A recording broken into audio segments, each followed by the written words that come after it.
Praise lord. ప్రభువైన యేసుక్రీస్తు నామమున మీ అందరికీ శుభములు. మన యొక్క దిన భాగంలో నుండి యూదా రాసిన పత్రిక 1వ అధ్యాయము 20వ వచనం. ప్రియులారా, మీరు విశ్వసించు అతి పరిశుద్ధమైన దాని మీద మిమ్మల్ని మీరు కట్టుకొనుడి.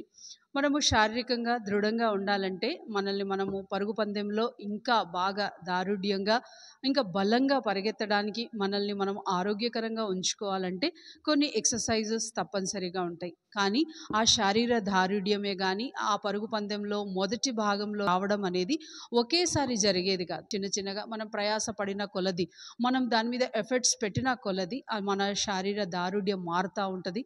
మనం ఇంకా ఆరోగ్యంగా ముందు ఉన్న పొజిషన్ కంటే ఇప్పుడు ముందు పరిగెత్తడానికి ప్రయత్నం చేస్తూ ఉంటాం. ఇదంతా మన శారీరక దారుఢ్యం కొరకు. కానీ ఈ యొక్క బిజీ షెడ్యూల్స్లో, భక్తిహీనమైన పరిస్థితులు, దురాశతో నిండి ఉన్న పరిస్థితులలో మన ఆధ్యాత్మిక జీవితం గురించి ఏ మాత్రం కూడా పట్టించుకోలేని స్థితిలో ఒక్కొక్కసారి మనం పడిపోతూ ఉంటాం. అంతా బాగానే ఉన్నాయి, సమస్తంలో మంచిగానే జరుగుతుంది కదా, ఇక ఆధ్యాత్మిక విషయంలో చూడవలసిన అవసరం లేదు అని అనుకుంటాం. కానీ ఈ సమస్తం అంతా మనం సాధించి ఎప్పుడైతే ఆధ్యాత్మిక విషయంలో మనం ఫెయిల్ అవుతామో ఇదంతా సాధించినప్పటికీ మనం జీరో అయిపోతాం. ఒకనాటికి మనం ఒంటరిగా అయిపోతాం. ఏది సాధించినా దాంట్లో శూన్యమే మిగులుతుంది. ఇంత ప్రయాసపడ్డా ఇక ఏం దొరకలేదే అనే ఆత్మ న్యూన్యతలోకి వెళ్ళిపోతూ ఉంటాం. అయితే ప్రభు ఇక్కడ మనల్ని ఒక మాటతో హెచ్చరిస్తున్నాడు. ఏమనంటే, మనం ఏదైతే విశ్వసించామో ఆ అతి పరిశుద్ధమైన దాని మీద మనల్ని మనం కట్టుకోవాలి. పరిశుద్ధాత్మతో మనం ప్రార్థించాలి. దినదినం దిగజారిపోకుండా మనల్ని మనం కొంచెం, ప్రతి దినము కొంచెము అయినా మనల్ని మనం ఎదగడానికి ప్రయత్నం చేయాలి. దాని కొరకు మన శారీరక దారుఢ్యం కొరకు ఏ విధంగా అయితే కొంచెం కొంచెంగా మనం స్టార్ట్ చేస్తామో ఆధ్యాత్మిక విషయంలో కూడా ప్రభు కొన్ని మార్గదర్శకాలు ఇచ్చారు. దాని ప్రకారంగా మనం ఎదగాలని ప్రభు యొక్క కోరిక.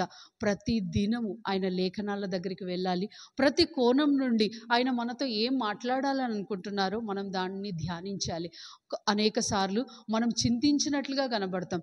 అయితే ప్రభు యొక్క వాక్యము చింత గురించి ఏం చెప్తుందో ఆ యొక్క విషయాన్ని బాగా క్షుణ్ణంగా విశ్లేషించి ధ్యానం చేయాలి.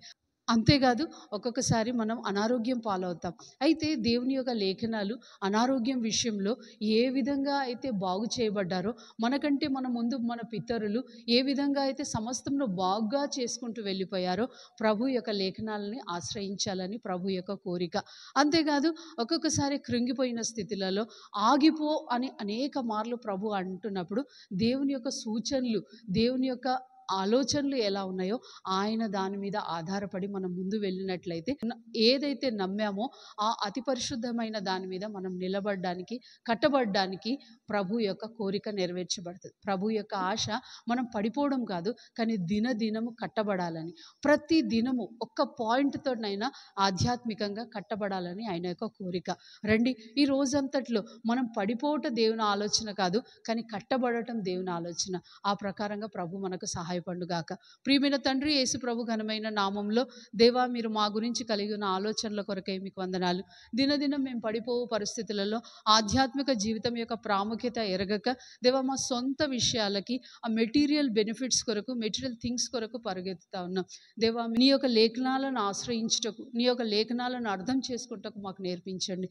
తద్వారా మేము మా ఆత్మీయ స్థితిని ఎదుగుటకు మీరే మాకు సహాయం దయచేయమని ప్రార్థిస్తూ యేసుక్రీస్తు పరిశుద్ధమైన నామంలో ప్రార్థిస్తున్నాం తండ్రి. ఆమేన్.